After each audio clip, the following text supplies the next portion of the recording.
lakini namshukuru sana Mungu kwa nafasi aliyenipa, nafasi nyingine tena na uhai na uzima wa kukaa mbele yenu na kushare vitu vichache ambavyo nimevitafakari kwa wiki kama moja. Lakini pia nimetoka gerezani,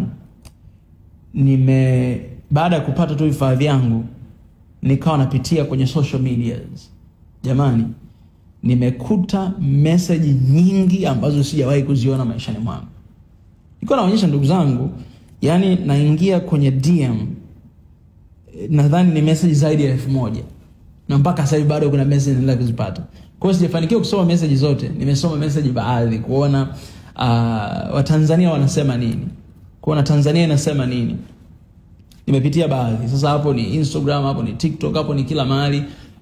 Messages ni nyingi. Kwa hiyo nichukue nafasi hii kuwashukuru sana wote ambao kwa namna yote ile wameomba, wametoa sala, wametoa salamu, wametuma message, walipiga simu, wengine walikuja gerezani kuniona, na hata baada ya kutoka kuna wengine wameniona, kuna wengine wamejichanga. Nimeshangaa sana.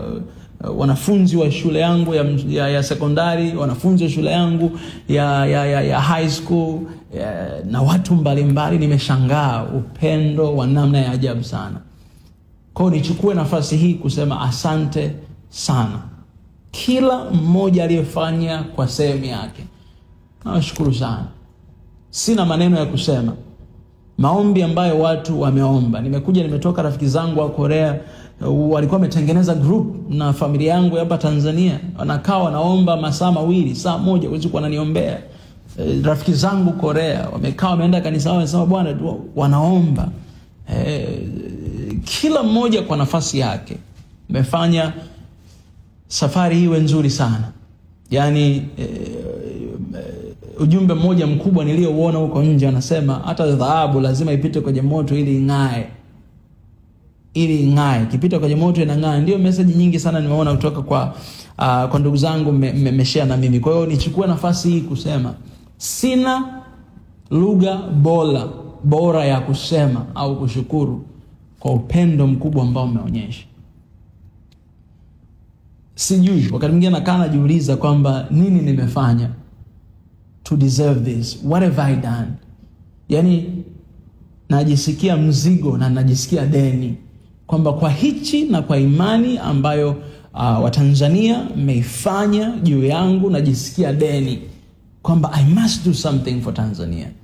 I must contribute something to my country. Yani lazima uwepo wangu uwe ni chanya kwenye nchi yangu. Sababu haiwezi kuwa ni bahati mbaya, haiwezekani. Watu tulikuwa wengi sana ambao tulikumbwa na hili janga, lakini kwa nini mimi? Kwa nini? Kwa hiyo sijioni kama mimi ni special kuliko wengine wenzangu wa haini ambao tulikuwa nao. Sioni kama mimi ni special. Sioni kwamba mimi ni bora kuliko wao. Hapana. Ila ninaona ni neema ya Mungu na ni wakati wa Mungu wa kujidhihirisha mwenyewe ulifika. Akasema ngoja nimtumie huyu jamaa. Huyu jamaa yuko hapa amekaa, huyu jamaa yuko tayari, ngoja nimtumie. Na kweli maombi yangu yalikuwa ni hayo.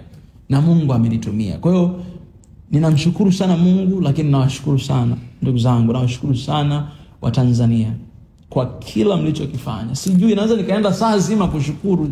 Na sijui. Hamna lugha sahihi ya kusema, hamna lugha sahihi ya kusema. Hamna lugha sahihi ya kusema. Mngeweza kuendelea na mambo yenu wenyewe, mngeweza kuendelea kufanya vitu vyenu wenyewe, mngeweza kukaa na familia zenu, mngeweza no, lakini naona post nyingi, naona tags nyingi, naona picha maeneo mbalimbali. I don't take this for granted. Sichukulii kwa ukawaida. Kila aliyechukua nafasi yake kupost, kutuma message, kufanya hivi na hivi, kupiga sauti, kupaza, kila aliyechukua nafasi yake, Watanzania nawashukuru sana. Nawashukuru sana. Mimi najiona na deni kubwa sana. Na leo naahidi leo kwamba mchango wangu utaonekana katika nchi ya Tanzania. Mchango wangu utaonekana Afrika. Na nitafanya usiku na mchana kutimiza kusudi ambalo Mungu amenipea kwa ajili ya nchi yangu, kwa ajili ya Mungu wangu, kwa ajili ya kizazi changu. Tafanya kila iwezekanavyo. Kwa hiyo ninashukuru sana. Nashukuru sana. Nashukuru sana. Nashukuru sana. Kule kwetu Korea kwa tunafanya hivyo. Kamsahamnida. Nashukuru sana. Nashukuru sana. Nashukuru sana.